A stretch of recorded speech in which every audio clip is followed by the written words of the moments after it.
열왕기상 17장 10절부터 16절까지입니다. 열왕기상 17장 10절로 16절입니다.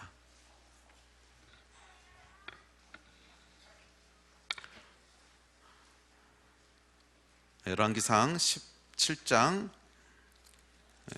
10절로 16절까지 읽겠습니다. 한 목소리 읽겠습니다. 시작.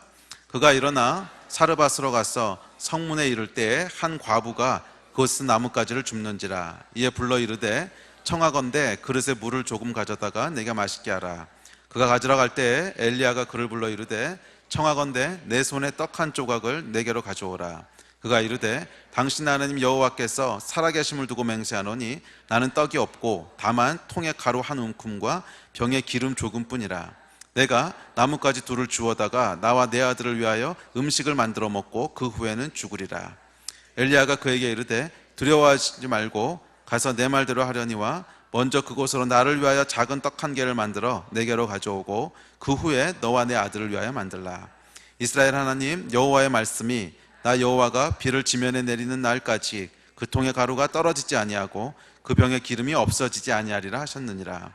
그가 가서 엘리야의 말대로 하였더니 그와 엘리야와 그의 식구가 여러 날 먹었으나 여호와께서 엘리야를 통하여 하신 말씀같이 통의 가루가 떨어지지 아니하고 병의 기름이 없어지지 아니하니라. 아멘. 지난주에 이어서 엘리야의 이야기를 좀 더 살펴보려고 합니다. 우리가 지난주에 이 타락한 세상 가운데서 크리스찬으로 살아간다고 하는 것이 어떤 것인지에 대해서 살펴봤죠. 오늘도 이어서 두 번째로 타락한 세상 가운데 크리스찬이 어떻게 살아가야 되는지에 대해서 엘리야를 통해서 살펴보려고 합니다. 이 엘리야라고 하는 사람의 데스티니는 모든 사람들이 하나님을 떠나버린 것 같은 시대에 살았던 사람이었어요. 그렇죠? 엘리야는 참 어려운 시대를 살았던 사람이었습니다. 눈에 보이는 하나님의 나라가 거의 다 바알에게로 넘어간 것 같고, 그리고 자기 혼자만 남은 것 같은, 아무도 더 이상 하나님을 섬기는 것 같지 않은 그런 외로움과 또 위협과 두려움과 이런 시대 속에 살았던 사람이 엘리야였습니다. 그래서 이 엘리야의 삶을 통해서 우리가 아주 큰 도전과 메시지들을 받게 되는 것은 뭐냐 하면, 타락한 세상 가운데 하나님의 사람은 이렇게 살아가야 되는구나 하는 것을 배울 수 있는 그런 삶의 모델과 샘플이 되어준 사람이 엘리야지요. 그래서 엘리야의 삶을 통해서 우리 지난주에도 한번 살펴봤고, 오늘과 아마 길면 다음 주까지 엘리야를 통해서 이 타락한 세상 가운데 우리가 어떻게 하나님의 백성으로 살아가야 될지에 대해서 함께 말씀을 나누려고 합니다.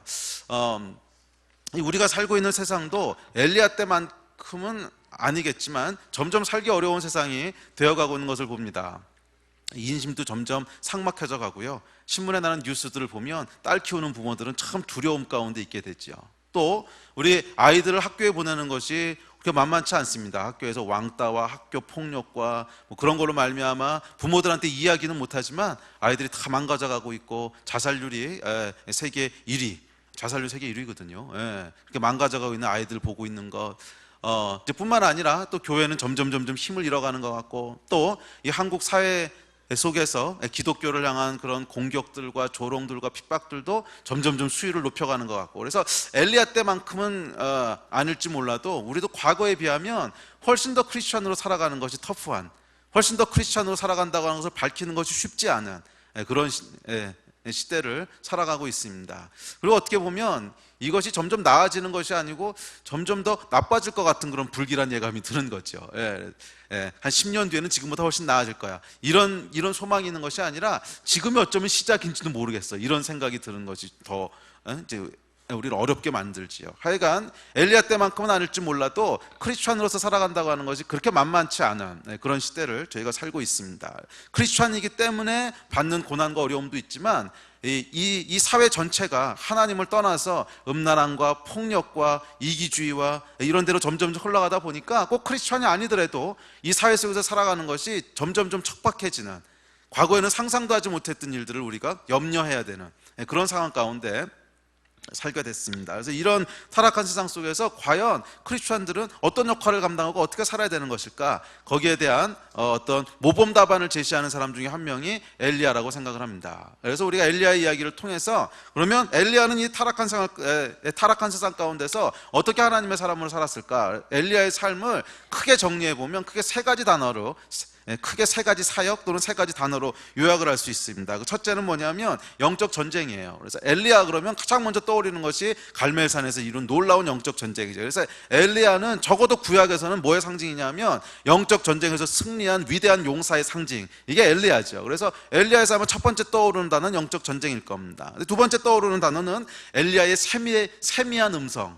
보통 다 기억하시죠? 엘리야가 큰 성공을 거두었지만 그럼에도 불구하고 이 아합과 이세벨에게 쫓겨서 막 도망갔을 때 그런 이 불 속에도 안 계시고 폭풍 속에도 안 계시고 하나님이 세미한 음성 가운데 엘리야에게 말씀하시는, 이것을 통해서 엘리야에게 뭐에 대한 말씀을 하세요? 그의 마음을 어떻게 하나님 앞에 지켜야 되는지, 우리가 지난주에 살펴봤던 내용입니다. 하나님 앞에서 어떻게 그가 마음을 지켜야 되는지, 겉으로 드러나는 위대한 승리와 겉으로 드러나는 위대한 결과들이 영적 전쟁의 전부가 아니라 사실은 보다 중요한 게 있는데, 엘리야의 마음이 어떻게 하나님 앞에 무너지지 않고 어떻게 이 세상 가운데 소망을 갖고 어떻게 이 세상 가운데 끊임없이 휩쓸려가지 않고 그 마음을 세우고 든든히 지킬 수 있을까? 이것이 엘리야가 우리에게 전해주는 두 번째 메시지죠. 근데 마지막 세 번째 메시지는 뭐냐면 다음 세대에 대한 것입니다. 엘리야만큼 후계자를 잘 키운 사람은 성경에 거의 없어요. 엘리사가 등장하는데 엘리야의 2배의 영감을 갖고 등장하잖아요. 예.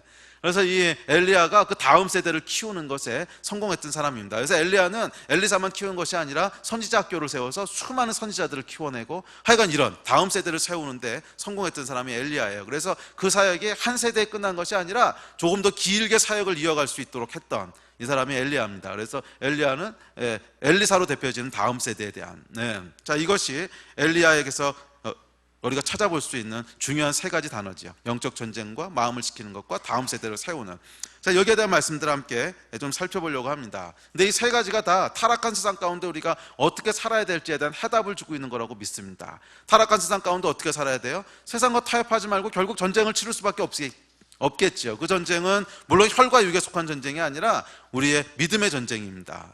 이 타락한 세상 가운데 우리도 계속 휩쓸려 갈 것이냐, 아니면 우리 믿음을 계속 지킬 것이냐 하는 영적 전쟁이 물론 있겠고, 두 번째는 우리 지난주에 나눴던 것이지만 사실은 그게 저는 결론이라고 생각합니다. 그래서 결론을 미리 지난주에 내고 시작을 했는데, 이 타락한 세상 가운데 결국 영적 전쟁도 그렇고 다음 세대를 키우는 것도 그렇고 엘리야가 했던 모든 사역의 가장 파운데이션은 뭐예요? 마음을 지키는 거죠. 마음을 지키는 거예요. 이 세상 가운데 마음이 휩쓸려 떠내려가지 않도록, 또 소망을 잃지 않도록, 교만하지 않도록 마음을 붙들어 매는, 마음을 지키는, 이것이 타락한 세상 가운데서 우리가 해야 될 가장 중요한 일이라고 믿습니다. 근데 마지막 세 번째는 이 타락한 세상이 끝내려면, 그래서 이 세상이 다시 하나님 앞에 돌아오려면 우리가 다음 세대들에게 축복하고 키워내야 되는 거죠. 만약 우리가 이 세대가 너무 어려워 그리고 넉놓고 있다면 다음 세대도 역시 너무 어려울 것이고 그 다음 세대도 너무 어려울 것이고, 그러면 소망이 없어요. 그래서 우리 다음 세대는 적어도 우리보다는 더 하나님의 사람들이 세워져야 되고 우리보다는 더 승리할 수 있는 사람들이 세워져야 되고, 그래서 결국 이 다음 세대 회복이 일어나도록 해줘야 되는 것이 이 세상을 살아가는 우리의 임무라고 믿습니다. 아멘. 그래서 오늘은 그 중에 이 두 번째 주제인 순서상 두 번째는 아니죠. 지난주에 마음 지키기를 했으니까 오늘은 그 중에 영적 전쟁이라는 것에 포커스를 맞춰서 엘리야의 삶을 조명해 보려고 합니다. 영적 전쟁이라는 것에 조명을 맞춰서 살펴보려고 하죠. 자, 엘리야의 삶을 통해서 영적 전쟁의 본질이 무엇인지, 그리고 우리가 이 세상을 살아가면서 어떻게 영적 전쟁을 해나가야 되는지, 이런 것들을 함께 따라가 보려고 합니다. 그런데 많은 사람들이 엘리야의 영적 전쟁 그러면 떠오르는 이미지가 있습니다. 그게 뭐냐면 갈멜산에서 불 내려오는 이미지예요. 18장에 나오는, 18장에 등장하는 갈멜산에서 바알 선지자 450명과 단독으로 맞짱 떠가지고서 그들을 다 죽이는, 하늘에서 불이 내려오고 이들을 한순간에 다 멸하는, 이것을 영적 전쟁이라고 생각하는데, 맞습니다. 그것도 영적 전쟁의 한 파트일 수는 있어요. 하지만 그것이 엘리야가 치렀던 영적 전쟁의 전부는 아닙니다. 엘리야가 치렀던 이 타락한 세상 가운데 엘리야가 살아냈던 삶 자체가 다 영적인 전쟁이었는데, 그 전쟁의 시작은 사실은 17장 1절에서부터 시작합니다. 17장 1절 한번 읽어보실까요? 17장 1절 함께 읽겠습니다. 시작. 길라앗에 우거하는 자 중에 디셉 사람 엘리야가 아합에게 말하되 내가 섬기는 이스라엘의 하나님 여호와께서 살아계심을 두고 맹세하노니 내 말이 없으면 수년 동안 비도 이슬도 있지 아니하리라 하니라. 첫 번째 엘리야가 했던 전쟁은 뭐냐면 아합 앞에서 하나님의 말씀을 선포한 거였어요. 이 아합은 누구냐면 그 당시 왕이었습니다. 근데 하나님을 대적하는 가장 악하고 강력한 왕이었어요. 예, 그런데 이 왕 앞에서 담대하게 이 엘리야가 하나님의 말씀을 선포합니다. 지금 너희가 죄 가운데 있기 때문에 하나님께서 비를 내리지 않으실 거라는 거예요. 내가 다시 기도하기 전까지는 하나님 비를 그치실 거라는 거예요. 이 말씀을 담대하게 선포합니다. 예, 그래요 여러분, 이 타락한 세상 가운데 오늘날 우리가 싸워야 될 영적 전쟁의 첫 번째 모습은 진리를 선포하는 건 줄로 믿습니다. 엘리야가 처음부터 갈멜산에 가가지고서 꽝 하고 영적 전쟁을 하는 게 아니었어요. 엘리야가 했던 첫 번째 전쟁은 이 세상 가운데 하나님의 진리를 선포하는 거였어요. 또는 나타내는 거였어요. 하나님이 지금 여기에 대해서 뭐라고 말씀하고 계신다. 하나님은 이런 분이시다. 하나님의 진리의 말씀은 이것이다. 우리 가운데 필요한 것은 복음이다. 하나님은 왕이시고 그분이 우리를 통치하신다. 하여간 하나님의 진리를 이 세상 가운데 선포하고 나타내는 것이 엘리야가 했던 첫 번째 싸움이었습니다. 그래서 여러분, 우리가 이 타락한 세상 가운데 살아갈 때 우리가 싸워야 될 첫 번째 싸움도 저는 이것이라고 믿습니다. 많은 경우 여러분, 우리가 이 교회에 대해서 사람들이 터프해지기 시작하고 또 사회가 점점 악해지기 시작하고 사람들이 미쳐가기 시작하면요, 그 가운데 우리가 크리스찬이라고 하는 것을 밝히는데 굉장히 움츠러들게 됩니다. 그러지 않으세요? 움츠러들게 돼요. 예. 예. 왜냐하면 그것을 밝히는 것 자체가 굉장한 스트레스와 또 어쩌면 손해를 감수해야 될지도 모르기 때문에, 그리고 그 사람으로부터 공격을 받을 수도 있고, 그 사람으로부터 뭔가 해코지를 당할 수도 있고, 또 무시를 당할 수도 있고, 이런 여러 가지 이유들 때문에 과거하고는 조금 달라진 것 같아요. 이 과거에 한 70년대, 80년대만 해도 나는 교회 다닙니다, 크리스찬입니다, 이거 밝히는 게 그렇게 어렵지 않았어요. 그리고 그렇게 얘기하고 다니면 사람들이 어떻게 봐줬냐면, 저 사람은 나는 예수를 안 믿어도 그래도 생각이 좀 있는 사람이구나, 착한 사람이겠구나, 이렇게 봐주는 이런 시선들이 있었기 때문에 한창 한국 사회가 이렇게 부흥하고 좋았을 때는 예수 믿는 걸 밝히는 것, 또 하나님의 가치에 대해서 우리가 얘기하는 것, 이 세상 가운데 사랑이 필요합니다, 십자가에 대해서, 용서에 대해서, 희생에 대해서 이런 말씀들을 나누고 선포하는 것이 별로 이렇게 거부감이 없었어요. 그리고 사람들이 자기는 안 믿어도 그래, 그게 맞는 말이지, 좋은 거지, 받아들이는 게 있었단 말이야. 그런데 이 사회가 악해지고 타락해지기 시작하면 이 말씀에 대해서 반항하기 시작합니다. 사람 튕기기 시작해요. 그래서 이것을 밝히는 것 자체가 굉장한 스트레스가 돼갑니다. 어떠세요 여러분? 삶의 현장 가운데 여러분이 크리스찬이라고 하는 것을 이렇게 당당하게 밝히는 것이 쉬우세요, 어려우세요? 여러분들은 다 믿음의 사람들이시기 때문에 당당하게 다 밝히시고 엘리야보다도 위대한 승리들은 날마다 그렇지 않죠 여러분. 사실은 이게 그렇게 쉽지 않아요. 목사인 저도요, 목사인 저도 뭐 하시는 분이세요? 그럼 목사입니다 이 얘기하기가요 굉장히 쉽지 않아요. 왜냐하면 돌 맞을 것 같은 분위기가 있는 거죠, 어떤 데서는. 그러니까 어떤 데서는 얘기하는 게 괜찮은데 어떤 데서는 야, 여기서 내가 목사라는 거 밝혔다 잘못하면 돌 맞겠다, 이런 데가 있거든요. 자기가 이것을 밝히는 게 이렇게 쉽지 않다는 거예요. 그런데 엘리야가 싸웠던 영적 전쟁의 첫 번째는 뭐였냐면 하나님의 말씀을 담대하게 전하는 거였어요. 나는 하나님의 사람이라고 하는 걸 밝혔고요, 하나님이 지금 무엇을 원하신다고 하는 것을 전했다는 거예요. 이것이 우리가 싸워야 될 영적 전쟁의 첫 번째인 줄로 믿습니다. 여기서 여러분 우리가 성공하지 못하면 그 다음에 나오는 영적 전쟁이라고 하는 것은 다 무의미해요. 사실은 이게 순서가 있어요. 내가 하나님의 사람이라고 하는 걸 밝히지 않는데 과연 갈멜산의 전쟁이 일어나겠어요? 많은 사람들은 이 첫 번째로 했던 엘리야의 전쟁에 대해서는 그냥 스킵하고 넘어가고, 항상 내 삶 가운데 불이 떨어져 가지고서 엘리야처럼 놀라운 승리가 일어나는 순간만을 환상처럼 바라봐. 여러분, 그런 일이 일어나지 않아요.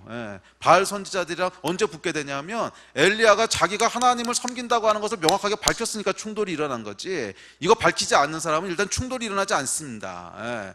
여러분, 이 중고등학생이 말이에요, 이제 왕따 문화가 심각하잖아요. 근데 왕따 당하지 않는 가장 좋은 방법은 뭐냐면 왕따 시키는 애들이랑 같이 있는 거야.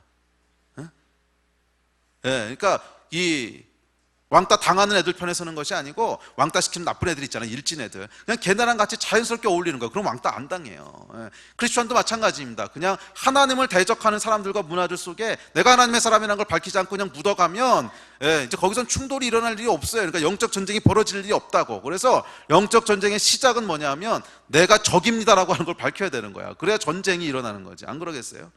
내가 적인지 아군인지가 애매하게 하고 있으면 상대도 시비 안 걸어온다는 거예요. 그래서 이 타락한 세상 가운데 하나님의 사람으로 살아간다 그랬을 때는 내 소속과 신분을 명확히 밝히는 것부터 시작됩니다. 나는 크리스찬입니다. 나는 하나님의 통치를 받는 사람입니다. 나는 하나님의 가치를 인정하고 존중하는 사람입니다. 이것을 밝히는 것, 그것이 우리가 싸우는 영적 전쟁의 첫 번째 시작인 줄로 믿습니다. 이것을 밝히는 것은 크게 두 가지로 나타나게 되는데, 두 가지 형태로, 하나는 복음 전도라고 하는 여러분들이 익숙한 형태로 그렇게 일어납니다. 복음을 전하는. 두 번째는 뭐냐면 복음을 전하는 것은 아니지만 내가 어떤 사람이라고 하는 것을 나타내는 형태가 있어요. 그러니까 선포하는 거죠. 그러니까 가령 예를 들어서 뭐 술자리에서 술을 거부한다든지, 아니면 뭐 동성애에 대한 토론이 벌어질 때 나는 그걸 지지하지 않습니다. 왜냐하면 나는 크리스천이기 때문입니다. 그러니까 자기를 밝히는. 자, 이건 크게나마 두 가지 형태로 이제 나타나게 될 거예요.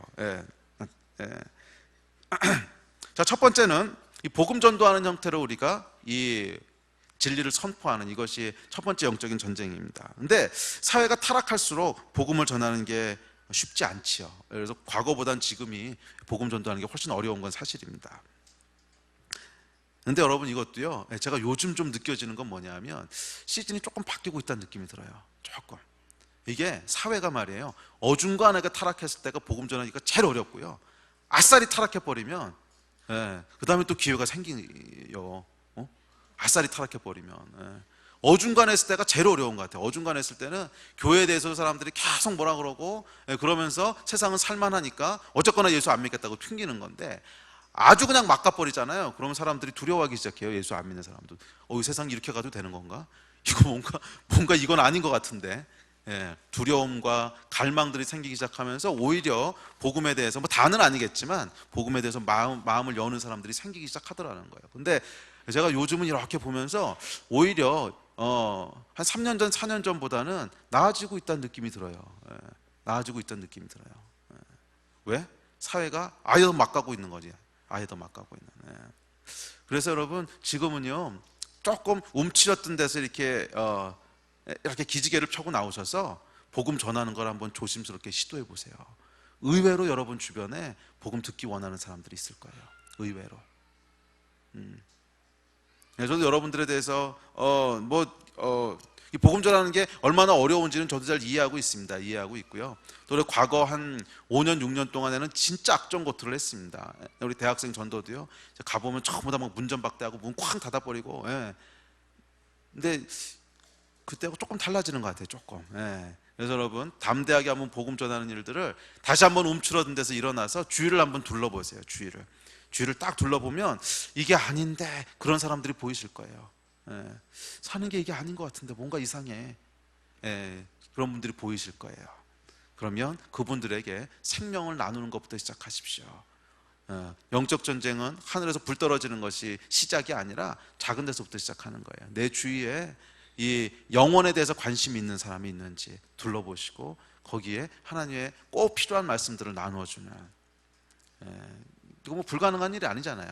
조금만 우리가 용기를 내면 할 수 있는, 여기서부터 시작되는 것 줄로 믿습니다. 아멘. 두 번째는 내가 믿는 바를 감추지 않고 나타내는 것인데, 이게 여러분, 제가 이야기할 때마다 이제 드리는 말씀이 있는데, 그게 뭐냐면 간판을 크게 걸라는 거예요. 간판을. 제가 이 미국에 유학생으로 있을 때, 유학생들은 예수 믿기가 상대적으로 쉽습니다. 상대적으로 쉬워요. 그래서 한국에서 신앙생활 안 하던 사람들이 이제 미국이나 중국이나 이런 데 유학생으로 오잖아요. 그러면 예수를 잘 믿어요. 그리고 신앙도 잘 지켜요. 그런데 문제가 있어. 유학생활이 끝나고 이제 한국으로 귀국을 하잖아요. 그러면 다 넘어지는 거야. 다 넘어지는 거예요. 그래서 제가 처음에는 제가 거기 이제 7년 동안 이제 미국에 있고 셀 리더로 있고 이러면서 그 전도하고 이랬던 형제들이 이제 공부 마치고 먼저 돌아가면 믿음 생활 잘해 그러고 축복해서 돌아보내는데 1년은 못 버티는 거야. 6개월 있다가 어디로 없어졌다 그러고 뭐 이러는 거예요. 그래서 이게 도대체 왜 이럴까? 그래서 고민하다가 제가 이제 발견한 게 하나 있습니다. 그게 뭐냐면 한국 사회가요, 이렇게 쭈뼛대고 있으면 약간 버틸 수 있는 사회가 아니야. OX를 분명히 해야 되는 사회더라고. 그러니까 예를 들어서 형제들은 가장 많이 넘어지는 게 이제 술자리죠. 취직해가지고 술자리에 가면은 술 한잔 따라주면서 이제 상사가 먹어. 그러면은 거기서 안 먹겠습니다. 이 얘기하기가 너무 어려운 거잖아요. 그래서 그냥 저기 딴 거 마시면 안 될까? 그래서 왜 그러면은 전 예수 믿는 사람들이 이렇게 밝히는 게 아니라 뭐 간이 안 좋아서요. 뭐 이런 거라든지 아니면 뭐 차 몰고 왔어요. 뭐 이러든지 뭐 이러 가지고 이제 어쨌거나 한두 번 쭈삣쭈삣. 근데 이게 여러분 통하는 사회가 아닌 거야. 그러면은 그때는 이렇게 위기를 넘겼을지 몰라도 다음에 또 그러고 또 그러고 또 그러서 결국에는요 마실 때까지 사람을 가만 안 놔두는 이게 이제 한국 사회인데 뭐 술자리만 그런 게 아니고 다른 것도 다 비슷해요. 그래서 거기선 차라리 어떻게 해야 되냐면 간판을 크게 내걸어야 돼. 나는 예수 믿는 사람이기 때문에 건들지 마십시오. 절대로 무슨 일이 있어도 난 이거 포기 안 합니다. 이것을 명확하게 하잖아요. 그럼 처음에는 이런 또라이가 있나 이런 이제 소리를 듣죠. 이거 또라이 소리 듣고 처음엔 좀 미친 뭐 그런 소리를 들어도 이게 조금 시간이 지나잖아요. 그러면 알아서들 적응을 해요. 그렇지 않아요, 여러분? 결국 알아서들 적응을 해. 근데 물론 우리가 이제 다른 걸 잘 해야죠. 그러니까 다른 것도 다 또라이 짓 하고 있으면 안 되겠지만 다른 걸 다 열심히 일하고 다른 사람 배려하고 뭐 그러고 살다 보면 그 나머지는 이제 알아서 배려를 해요. 그래서 결국 어떻게 되냐면 쟤는 콜라 시켜줘. 그래서 콜라 시켜주게 되고요. 주일날은 쟤는 어차피 안 나가니까 우리끼리 일해. 그래서 그냥 어차피 적응해야 돼. 왜냐하면 양보를 안 하는 걸 아는데. 타협 안 하는 걸 아는데 그러면 어떡할 거야? 우리랑 그냥 완전히 이제 끊어버리고 살든지 아니면 자기들이 적응하든지 이걸 해야 되는 거거든요. 그래서 사실은 간판을 크게 걸어야 됩니다. 엘리야도 간판을 크게 걸었어요. 아하방한테 가잖아. 아하방이 누구야? 왕인데 왕 앞에 나가서 이런 소리 하면 죽겠다는 얘기지. 근데 그랬을 때 오히려 하나님께서 이를 구원하시는. 그래서 여러분 예수 믿는 사람이라고 하는 것을 간판을 크게 거세요. 어디서든지 간판을 크게 거세요. 이거 안 하고서는요 이 타락한 세상 가운데 여러분들이 버틸 수 있는 재간이 없어요. 끝까지 쫓아와서 확인하려고 그럴 거야. 세상은 끝까지 쫓아와서 여러분이 어떤 존재인지를 확인하려고 그럴 거라고. 그래서 아예 미리 밝히십시오. 왜? 나중에 쭈뼛대고 밝히면은 비웃음 받아요. 아이고 그래서 안 먹었는데 그럼 거짓말해서 간 나쁘다고 뭐 이러면 여러분 얼마나 쪽팔려. 아예 그냥 처음부터. 상철 형제도 간증이 있잖아요, 그죠? 처음에 그 쭈뼛댔다가 그래요. 이제 궁금하면 나중에 물어보세요. 아주 어메이징한 간증들이 있는데.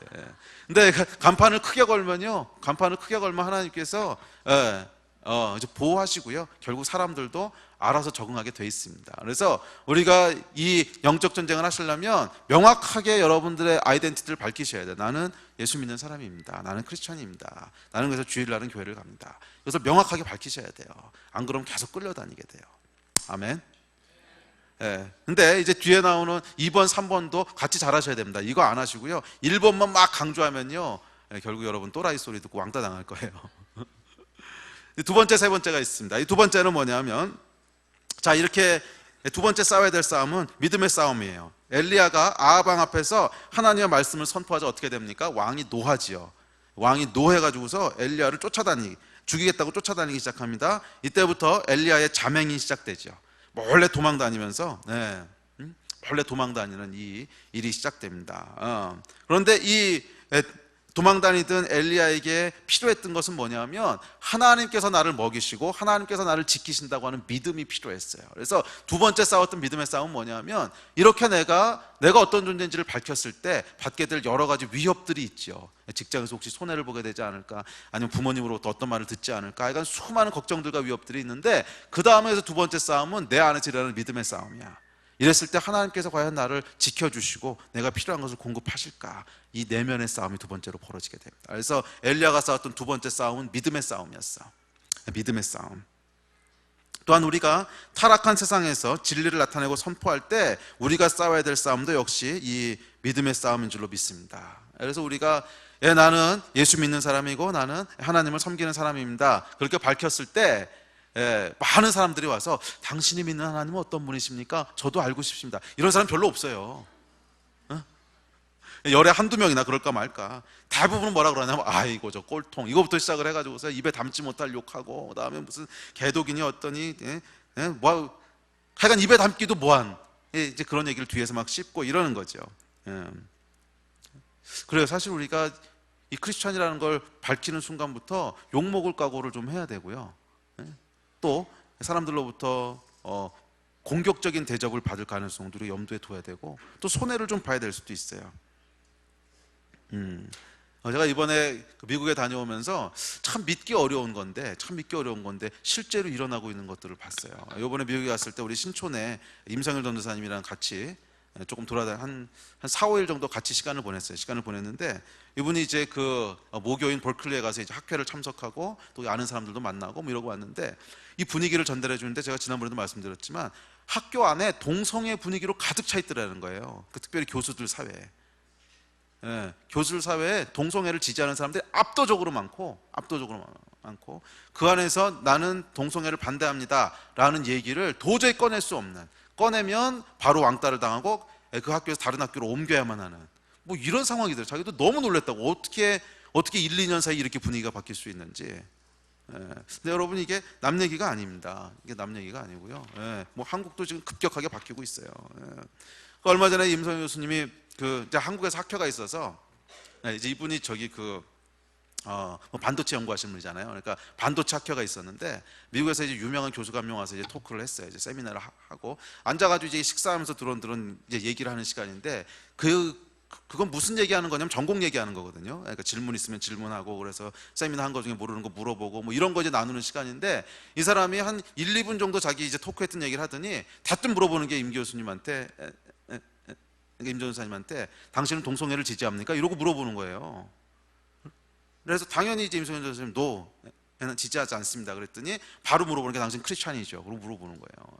그래서 크리스찬이라고 그랬더니 그 다음부터는 계속 1시간 넘게 그 얘기로 공격을 하더래요. 계속 1시간. 그래서 얘가 너무 당황해가지고, 이게 도대체 뭔가, 이게 학회에 와가지고 당연히 전공 얘기하는 게 상식인데, 아니 이 얘기를 1, 2분밖에 안 하고 지금 동성애 하는 거 가지고 나를 계속 공격하면서, 그러면서 결국 결론은 뭐냐 하면, 그럴 거면 당신은 교회 가서 목사하고 있지 왜 학교에서 이거 하고 있냐는 거야. 그게 결론이에요. 교회 가서 목사하고 있지 왜 학교. 하여간 이 사회가 여러분 지금 약간 미쳐가고 있어요. 한국도 여러분 멀지 않았습니다. 거의 비슷한 분위기로 여러분 아마 피부로 느끼실지 어떤지 모르겠는데, 지난 1년 사이에 동성애에 대한 한국의 이 태도가 엄청나게 바뀐 거 아세요?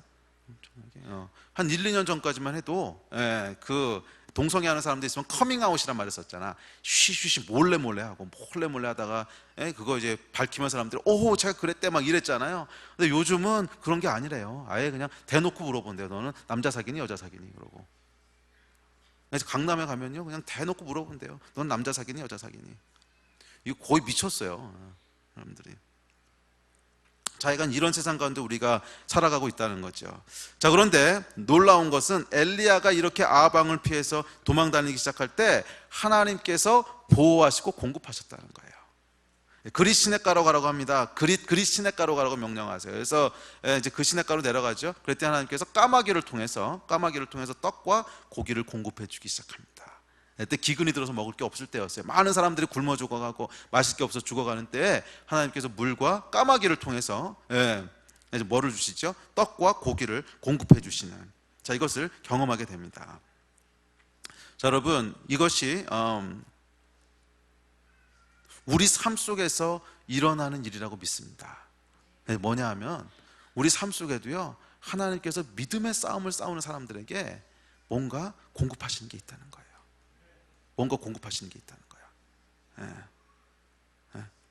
떡과 고기를 공급하신 사건들이 있다는 거예요.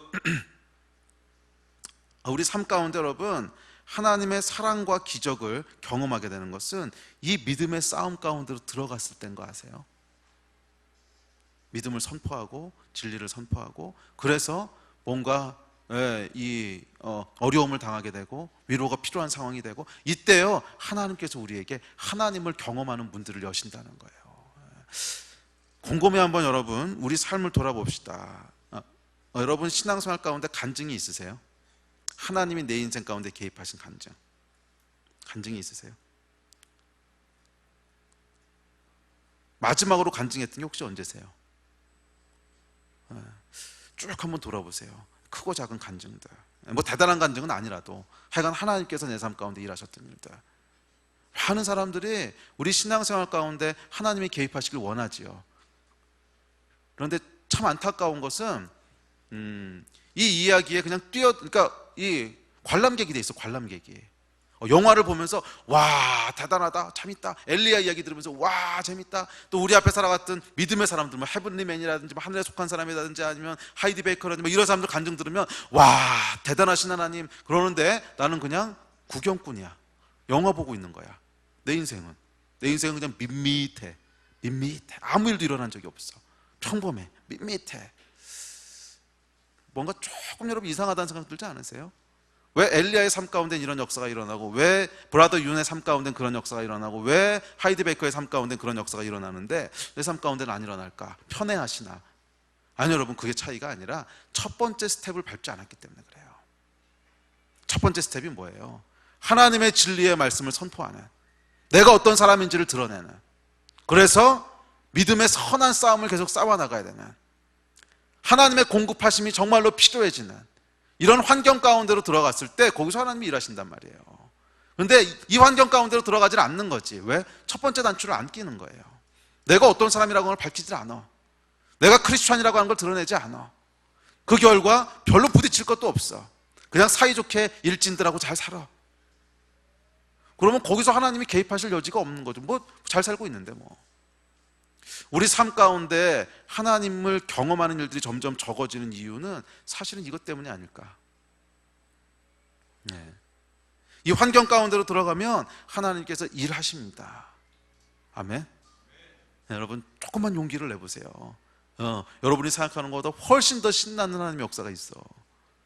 네, 그래서 사실은 여러분 세상이 타락하고 힘들면요 마음 아프긴 하지만 하나님을 경험할 수 있는 기회는 훨씬 더 늘어나는 거 아세요? 그러니까 믿는 사람들은 그 가운데 또 다른 즐거움이 있는 거야. 세상은 타락하고 힘들어갔지만 그 가운데 오히려 하나님을 경험할 수 있는 기회들은 막 늘어나는, 아니 이런 기쁨과 즐거움이라도 있어야 살맛이 나는 거 아니겠어요? 세상은 다 힘들어가고 망해가고 하나님 경험하는 것 하나도 없고, 그럼 우리는 무슨 맛으로 살라고. 오히려 이런 때가 하나님을 더 많이 경험할 수 있는 찬스라는 거예요. 그것은 여러분 아주 먼 곳에 있는 것이 아닙니다. 아주 먼 곳에 있는 것이 아니라 우리가 조금만 믿음의 용기를 내면, 조금만, 그래서 내가 예수 믿는 사람이라고 하는 것을 조금만 명확하게 밝히면, 복음을 전하는 일을 조금만 용기를 내면 거기서 우리가 생각하지 못했던 하나님의 역사들을 경험할 수 있다는 거예요. 아멘. 여러분 이게 진짜 영적 전쟁의 본질인 줄로 믿습니다. 갑자기 하늘에서 불 떨어질 거 기대하지 마시고요. 한 발만 내가 하나님의 말씀에 순종해서 내가 예수 믿는 사람이라고 하는 것을 조금만 용기 내서 명확하게 하고, 조금만 타협하지 않고 믿음대로 살고, 그랬을 때 당연히 이제 핍박이 올 거예요. 당연히 욕도 먹을 거야. 그렇지만 그것이 하나님이 내 인생에 개입할 수 있는 진짜 기회가 된다면 할렐루야 여러분. 아멘.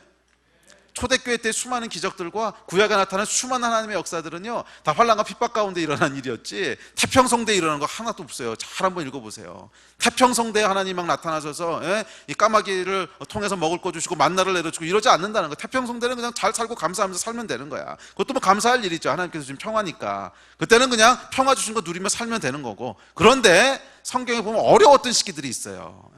엘리야의 때라든지 아니면 사도행전의 시대라든지 아주 어려웠던 때에는 어마어마한 하나님의 역사들을 경험하잖아. 그러니까 여러분 세상이 힘들고 어렵다고 계속 위축돼만 있지 맙시다.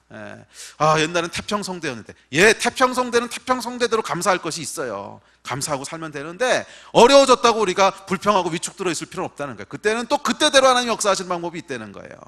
우리가 생각하지 못했던 하나님을 경험할 수 있는 찬스들이 있다는 거야. 그래서 조금만 믿음으로, 한 발자국만 믿음으로 나가보면 거기서 하나님 여러분 기다리고 계실 거예요. 할렐루야. 아멘. 생각을 조금만 바꿔보세요. 조금만 바꿔서 한 발자국만. 제가 요즘 이제 데이빗 데미안 목사님하고 이제 만날 기회가 많으면서 그분 간증을 여러 번 나누게 되는데, 이분이 아주 재밌는 간증을 해주시더라고요. 이분이 원래 이제 이집트 깁션이죠. 이제 이집트에서 태어나서 거기서 의과대학을 졸업하고 의사로 몇 년 동안 있다 이제 캐나다로 오신 분인데, 이분이 이제 그 대학 다닐 때 16살 때 예수님을 만났어요. 16살 때 예수님을 만나고 이제 믿음으로 살기 시작했는데, 이분이 머리가 아주 좋은 분이에요. 진짜 천재야. 그래서 이집트에서 가장 좋은 의과대학을 들어가고, 거기서 20대 때 이분이 발견한 수술법이요, 이집트 의학대학 교과서에 그걸로 그러니까 지금도 실려 있어요. 그러니까 굉장히 스마트한 분인데, 이분이 학교 다닐 때 워낙 똑똑하니까 이제 교수들의 총애를 받았습니다. 교수들의 총애를 받아서 너는 이제 장래의학교에서 교수가 돼가지고서 이제 학교를 이끌어갈 제목이다 막 이러고 이제 총애를 받은 거지. 근데 문제가 하나 있어. 얘가 계속 복음을 전하는 거야. 근데 이집트는 이제 이슬람 국가잖아요. 그러니까 계속 복음을 전하니까 총장이 이제 계속 불렀습니다. 젊은 데미안을 불러서는 너 그러지 마라. 너 그러다가는 큰일 난다. 졸업 못할 수도 있고, 졸업 못하는 게 문제가 잘못하면 죽는다. 그래가지고 계속 이제 사랑으로 회유를 했으면, 총장이 아끼니까 계속 했는데 얘가 말을 안 듣는 거야. 다른 건 다 착하게 말 듣고 잘 따라하고 공부도 너무 잘하고 너무너무 약간 엑설런트한 애인데, 얘가 계속 복음을 전하는 거예요. 계속 복음을 전하는 거야.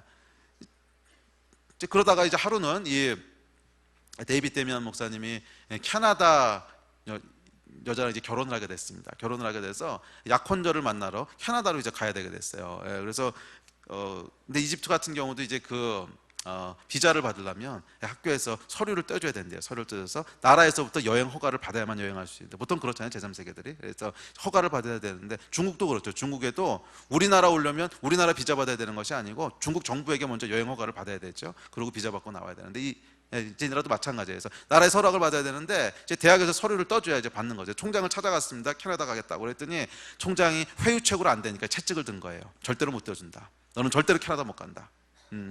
캐나다 못 가는 것뿐만이 아니라 지금 네가 하고 있는 행동을 멈추지 않으면 너는 절대로 내가 총장으로 인한 졸업 못한다. 졸업장을 절대로 안 줄 거다. 그랬어요. 그랬더니 이 데이비드 데미안 목사님이 아주 담대하게 거기서 또 믿음의 싸움을 싸웁니다. 내가 캐나다에 가고 못 가는 것은 당신이 결정하는 게 아닙니다. 내가 섬기는 하나님이 이 땅의 왕이시고 그분이 결정하시는 겁니다. 아주 염장을 지르는 거지. 처음엔 이거부터 했다 그랬다. 맞아. 캐나다 못 간다 그랬더니 그거 당신이 결정하는 거 아니고 하나님이 결정하시는 겁니다. 하나님이 보내시면 갈 것이고 하나님이 막으시면 못 가는 겁니다. 그랬더니 염장을 지르놨더니 그 다음에 너 절대 졸업 못 한다 그런 거예요. 그랬더니 또 더 염장을 지르는 거야. 졸업하고 못 하는 건 당신의 손에 달려 있는 것이 아닙니다. 그래서 내가 섬기는 하나님 뭐 어쩌고 했더니 하여간 내 눈에 흙 들어가기 전에 너는 졸업 못 한다고. 어째 그러고서 하여간 나왔어요. 나왔는데 놀라운 것은요, 아무 이유도 없이 그러고 나서 이틀인가 3일 있다 총장이 잘린 거 있죠. 잘리고 새 총장이 왔어. 새 총장은 아무런 스토리를 몰라. 그래서 비자 내주고 졸업장 내주고 졸업한 거잖아요. 여러분, 하나님께서 이게 여러분 이 원리가 있습니다. 영적인 원리가 있어. 하나님을 경험하는 영적인 원리가 있다고. 항상 하나님께서는 태평성대에 잘 살고 있을 때 이런 어떤 간증들이 나오게 하시는 분이 아니에요. 그땐 그냥 감사하면서 살면 되는 거야. 근데 어려운 시기가 오잖아요. 그럼 하나님께서는 믿음의 백성들을 찾으세요. 담대하게 자기가 하나님의 통치를 받는 사람이라고 하는 것을 말하고, 그것은 막 그냥 들어라 너희들이 이러라고 하는 게 아니라 감추지 말라는 거야. 내가 예수 믿는 사람이라는 걸 의도적으로 감추지 말라는 거야. 이해가 되세요? 그러니까 일요일날 뭐해? 등산 가자. 그럼 쭈삣쭈삣 뭐 부모님 보러 가야 돼. 이러지 말고 난 교회 다니는 사람입니다. 이렇게 기회가 있을 때 명확하게 하라는 거예요. 내가 어떤 사람인지를. 어려운 거 아니잖아요. 조금만 용기 내면 할 수 있는. 그리고 한 걸음 더 나가서 복음의 필요가 있는 사람들한테 복음을 나누자는 거예요. 그리고 내 의견을 밝힐 수밖에 없는 뭐 동성애에 대한 이슈라든지 나왔을 때 나는 하나님을 섬기는 사람이기 때문에 이렇게 생각합니다. 명확하게 얘기하자는 거야. 이걸 했을 때 어려운 시기에는요 핍박을 받게 된다는 거예요. 그러면 거기서 하나님이 일하신다는 거예요. 할렐루야. 이게 보너스야. 그래서 이 첫 번째 단추를 끼지 않으면 두 번째, 세 번째 스토리가 일어나지 않아요. 아멘. 자, 여러분 가운데 우리 하나님을 경험하는 역사들이 더 풍성해지기를 축복합니다. 자, 마지막 세 번째 싸움이 있어요. 세 번째 엘리야가 싸웠던 싸움이 있는데 그게 오늘 읽으신 본문입니다. 자, 본문에 보시면 8절 9절에 보면 뭐라 그러냐면 여호와의 말씀이 엘리야에게 임하여 이르시되 너는 일어나 시돈에 속한 사르밧으로 가서 거기 머물라. 내가 그곳 과부에게 명령하여 내게 음식을 주게 하였느니라. 예. 까마귀가 공급해 주던 곳에서 그만 일어나서 시돈에 속한 사르밧으로 가라는 거예요. 그러면 거기서 너를 돌봐준 과부가 기다리고 있다는 거예요. 그래서 엘리야가 순종해서 정든 까마귀를 떠납니다. 그래서 이 그릿시냇가를 떠나서 사르밧으로 가죠. 근데 문제가 생겼습니다. 이 사르밧 과부가 먹을 게 없는 거야. 기근이 아주 심했거든요. 그래서 뭐라 그러냐면 마지막 남은 가루와 기름 하나로 나와 아들을 위해서 부쳐 먹고 그 다음에 죽으려고 그랬습니다. 왜냐면 먹을 거 구할 수 있는 방법이 없는 거야. 근데 놀라운 것은 이 과부가 엘리야의 말에 순종했을 때 기근이 그러니까 기근이 끝날 때까지, 그러니까 다시 비가 내릴 때까지 사르밧 과부의 가루통과 기름병에 이 가루가 끊이지 않고 기름이 끊이지 않았다는 거예요. 통이 항상 가득 찼다는 거예요. 언제? 엘리야가 그에게로 찾아왔을 때. 여러분, 이것이 저는 하나님의 사람의 본질이라고 믿습니다. 그건 뭐냐면 하나님의 사람은요, 그 사람이 있는 주변이 복을 받게 되는 거예요. 그 사람이 있는 주변 사람들이 복을 받게 되는 거예요. 이게 세 번째 영적 싸움이에요. 그래서 세 번째 영적 싸움을 저는 복의 싸움이라고 붙였습니다. 복의 싸움. 자, 우리가 여러분 첫 번째, 두 번째만 계속 하고 있으면요, 세상에서 왕따 당합니다. 욕 먹어요. 예. 저놈은 결국 일도 안 하고 저러고 있는 거 아니야? 저 나쁜 자식, 막 이러고 욕 먹는다고. 그런데 세 번째 싸움까지 우리가 함께 총체적으로 싸우잖아요. 그러면 결국은 사람들이 자기가 동의 안 해도 그냥 인정해요. 왜?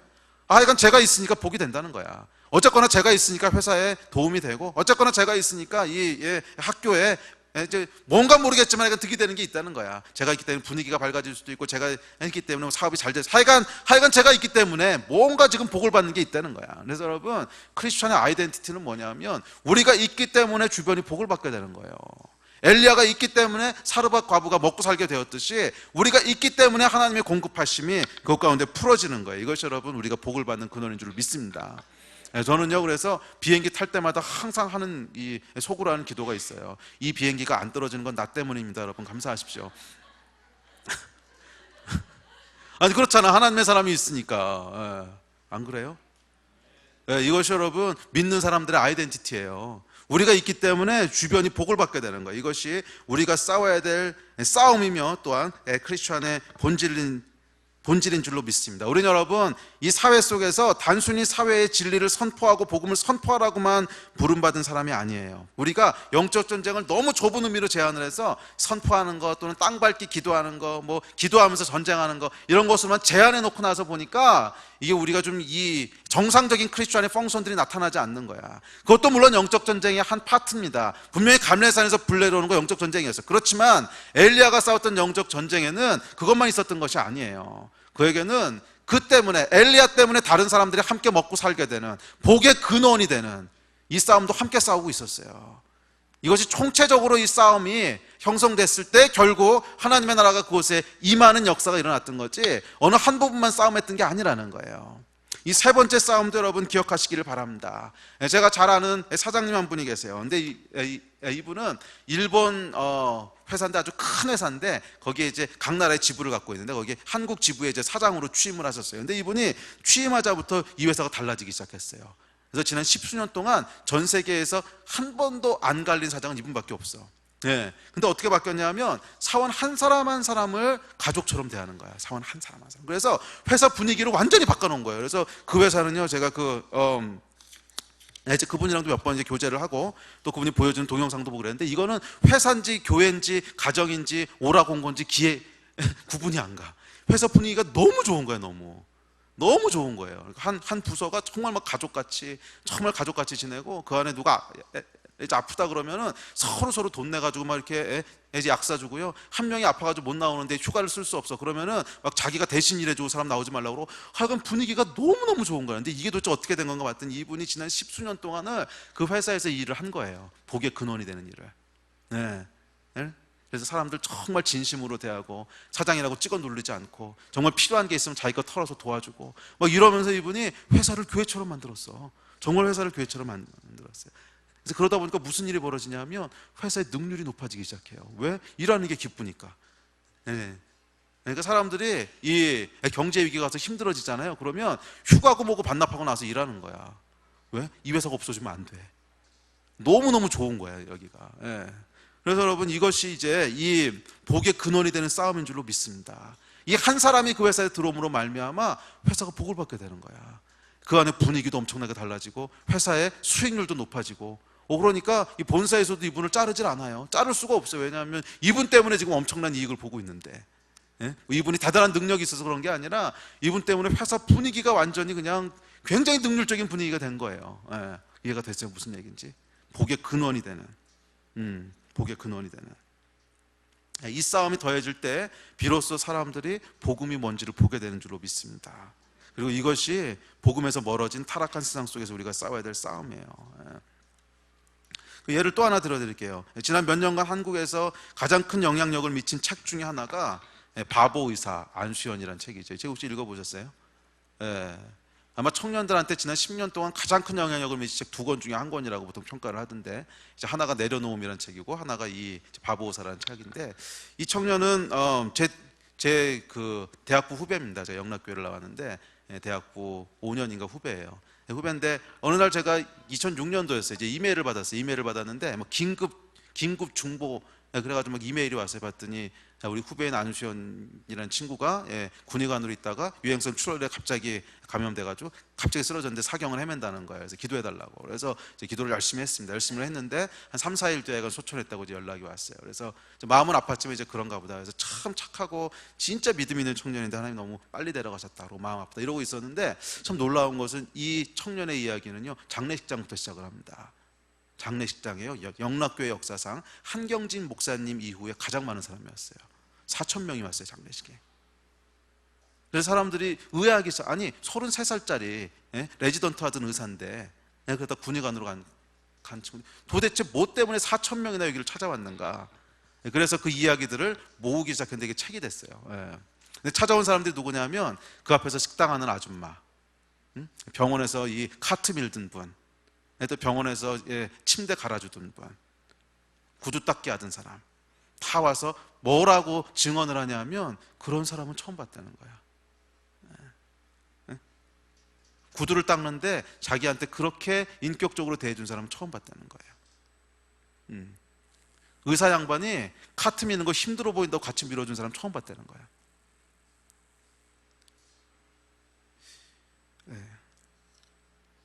복의 근원이 되는 삶을 산 거죠. 복의 근원이. 이 크리스찬이 싸워야 될, 여러분, 세 번째 싸움의 본질인 줄로 믿습니다. 그것은 단순히 선포하고 믿음을 지키는, 땅 밟기만 하는 그런 싸움이 아니라 이 세상에 복의 근원이 되는 삶을 함께 사는 거예요. 이게 세 번째 싸움이에요. 그래서 나 때문에 주변 사람들이 복을 받게 되는 거야. 나 때문에 복을 받게 되는 거야. 할렐루야. 이 싸움에서 승리하는 저와 여러분이 되시기를 주의 이름으로 축복합니다. 자, 그런데 여러분 그거 아세요? 이 싸움에는 아주 중요한 게 있습니다. 아주 중요한 게 순서가 있는 거야. 제가 사실 이런 설교는 처음 한 건 아닐 겁니다. 복의 근원이 돼야 되고 우리가 사회에서 빛과 소금이 돼야 되고, 저뿐만이 아니라 오늘날 교회에서 끊임없이 선포되는 이제 메시지죠. 우리는 세상의 빛과 소금입니다. 또 선행을 통해서, 구제를 통해서 사회의 어떤 하여간 끊임없이 선포되는 메시지인데 이게 생각처럼 쉽지 않다는 게 문제죠. 근데 아마 시도해 보신 분들은 좀 아실 거예요. 이렇게 설교를 이렇게 듣고 나서 은혜 받고 나면은 우리 안에 이제 이 감정이 움직이기 시작하죠. 그래서 맞아, 나도 그렇게 한번 살아봐야 돼, 이런 생각들 하시죠. 맞아, 그 생각을 전혀 안 하신다면 그것도 좀 문제지. 근데 하여간 이런 이제 도전들이 있지요. 그러면 뭘 하냐 하면 이제 시도하기 시작합니다. 그래서 나도 내가 있는 뭐 직장이면 직장, 가정이면 가정, 학교면 학교에서 복의 근원이 될 거야. 그래가지고 사람들한테 막 이제 관심을 갖기 시작하고 잘 대해주기 시작하고 막 그러는데, 이게 문제는 뭐냐면 이놈의 인간들이 내 진심을 몰라주는 거잖아. 아니 그렇게 하면은 감동받았어요. 그래서 하나님은 누구세요? 이거 물어볼 줄 알았는데 한 달 지나고 2달 지나도 아무것도 물어보지 않고 오히려 당연한 듯이 생각하고 내가 섬기면 그것을 그냥 이용이나 해먹고 막 그러다 보니까 막 이제 열받는 거죠. 그래가지고서 한 달, 2달쯤 하다가 이까짓 거 못하겠다 이래가지고서 때려치든지 아니면 제풀에 넘어져가지고 점점 시들해지든지, 이게 여러분 우리가 계속 겪고 있는 패턴 아닌가?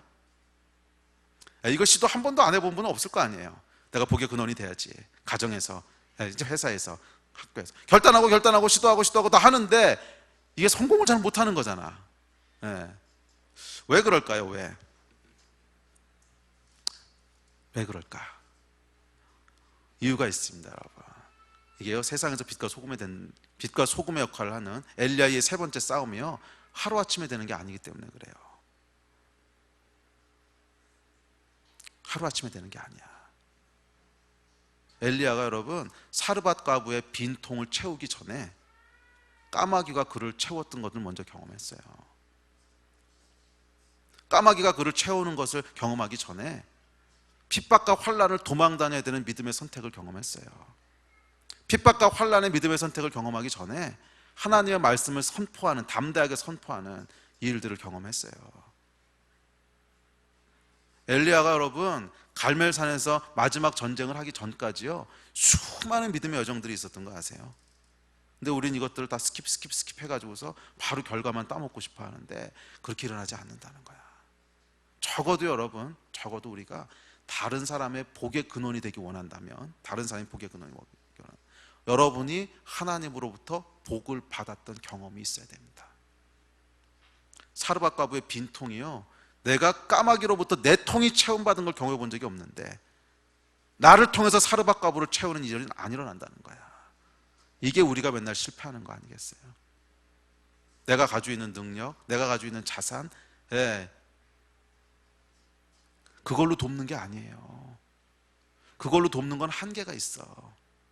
건강도 한계가 있고, 관심도 한계가 있고, 시간도 한계가 있고, 재산도 한계가 있고. 그래서 한계까지 돕다가 안 되면은 에이씨 못하겠다 그러고 넘어지는 거라고. 아니요, 이런 걸 하나님께서 얘기하신 게 아닙니다. 복의 근원이 된다 그랬을 때 인본주의적인 구제나 도움을 얘기하는 게 아니에요. 그러면 뭐예요? 까마귀가 엘리야에게 채우는, 하나님께서 엘리야에게 역사하시는 하나님의 은혜가 그 위에 머무는 이것이 채워졌을 때 거기서부터 흘러나가는 거야. 그냥 거기서부터 흘러나가는 거예요. 늘상 하나님께서는 엘리야를 먹이셨어요. 왜? 보호해야 되니까. 그러다 보니까 엘리야랑 같이 먹고 살아야 되는 사르밧 과부도 그냥 곁다로 먹이시는 거야. 밥 숟가락 하나 더 넣으시는 건 이해가 되세요? 그러니까 나에게 하나님께서 까마귀를 통해서 공급해 주는 게 한 번도 안 일어났는데 사르밧 과부한테 가가지고서 같이 먹고 삽시다, 그러면 갑자기 채워지는 게 아니라는 거죠. 그래서 여러분, 여러분에게 역사하신 하나님의 경험들이 있어야 됩니다. 여러분이 경험한 하나님이 있어야 돼요. 저와 여러분이 경험한 하나님이 있어야 돼.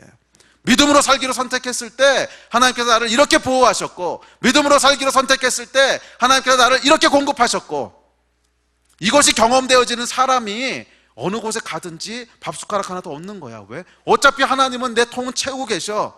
까마귀를 통해 채우든지 뭘 통해서 채우든지, 그랬을 때 내가 가는 곳에 복의 근원이 되는 거지. 나한테 이런 영적인 역량들이 없고, 내가 경험해본 하나님이 없고, 나를 채우신 하나님에 대한 간증들이 없는데 나를 통해서 어떻게 다른 사람이 채워지는 간증이 일어나겠어요? 이것이 우리가 실패하는 지점입니다. 우리 예배팀 나오십시오. 우리가 선 곳에서 복의 근원이 된다고 하는 것은 인본주의적인 것을 얘기하는 게 아닙니다. 맞아, 불쌍히 여겨야지, 맞아, 선행을 해야지, 맞아, 사람들을 돌봐야지. 돌봐보십시오 여러분. 한계가 금방 찾아옵니다. 한계가 금방 찾아와요. 어떨 땐 차라리 안 한 것만도 못해. 아이고, 처음에는 간도 다 빼줄 것 같이 하다가 조금 힘드니까 이젠 관심도 없지, 이러 욕먹고 말잖아요. 그게 아니야 여러분. 우리는요, 다른 사람들한테 막 퍼주려고 노력하지 마시고요, 그 이전에 하나님으로부터 체험을 받으세요. 어떻게? 믿음의 삶을 삶으로, 말씀대로 내가 어떤 사람인 것을 명확하게 하고, 어려움과 고통 가운데서도 믿음 양보하지 않고, 하나님이 나를 채우시고 공급해 주시고 믿고 따라가고, 그랬을 때 조그만 거라도 까마귀로부터 공급하는 거 경험하고, 조그만 거라도 와, 하나님이 진짜 이렇게 하시는구나 그거 보고, 그랬을 때 여러분이 굳이 나누지 않아도요, 주변에서 보고 있는 거 아세요? 제가 저러고 어떻게 살래나 그러고 봤는데, 그래도 사네. 저거 뭐야? 저거 하나님이 계신 거 아니야? 나도 한번 그렇게 해보고 싶은데. 영적인 영향력이 흘러가면서 여러분, 그 사람도 복을 함께 받게 되는 것이지, 이런 영적인 영향력이 전혀 흘러가지 않는데 어떻게 그 사람이 복을 받겠어요? 우리가 여러분, 우리 이웃에게 복의 통로가 되고 그것이 가정이든 학교든 직장이든 복의 통로가 된다고 하는 것은 내가 먼저 하나님을 경험하는 것이 있어야 되는 겁니다. 나에게 먼저 믿음의 삶이 있어야 되고요, 나에게 먼저 하나님께서 까마귀를 통해서 계속 주시는 것이 있어야 되고, 그래서 내가 하나님과 누리는 삶을 보고 주변에서 영향을 받는 거야. 오, 쟤는 좀 다르게 사는 것 같은데, 나도 저렇게 살아보는 게 조금 더 좋은 거 아닐까. 그리고 거기에 여러분 영적인 것과 더불어 우리에게 주신 것들을 함께 나누고 진실한 마음으로 사람을 대하고 그랬을 때 빵 하고 하나님의 역사들이 일어나는 것이지, 이런 영적인 도우심이 없이 여러분 그냥 몸으로 갖다 퍼부면요 결국 지쳐요. 결국 지치게 돼 있어요. 그러면 여러분 우리 가운데 일하실 하나님을 먼저 좀 기대합시다. 아멘. 우리 함께 좀 기도했으면 좋겠습니다. 이 다음 세대를 세우는 것도 여러분 마찬가지입니다. 이 다음 세대에 대해서 우리가 집에서 아이들 키우면서, 야, 너희는 그렇게 텔레비 보고 있으면 어떡하냐, 너희는 책을 읽어야지, 책을. 그럼 자기는 진짜 텔레비 보고 있어. 이렇게 해서 여러분 우리 다음 세대가 키워지는 게 아니에요. 내가 하나님 앞에서 누리고 있을 때 그냥 아이들이 함께 보고 누리게 되는 거지. 아멘. 그러면 여러분 우리가 이 세상에 복의 근원으로 보내심을 받았습니다. 맞아요. 우리도 데이빗 데미안처럼 또 놀라운 사장님의 간증처럼 또 바보 의사처럼 이렇게 세상 가운데 복의 근원이 되고 복을 전하는 사람으로 하나님 세우실 겁니다. 그러나 그 전에 우리가 포커스해야 될 것은 나에게 역사하실 하나님, 내가 믿음의 길에 서 있을 때 나와 함께 하실 거 하나님, 이게 먼저 우리 삶 가운데 경험되어지고 부어져야 될 줄로 믿습니다. 우리 그 일로 해서 같이 함께 잠깐 좀 기도했으면 좋겠습니다. 우리 기도합시다.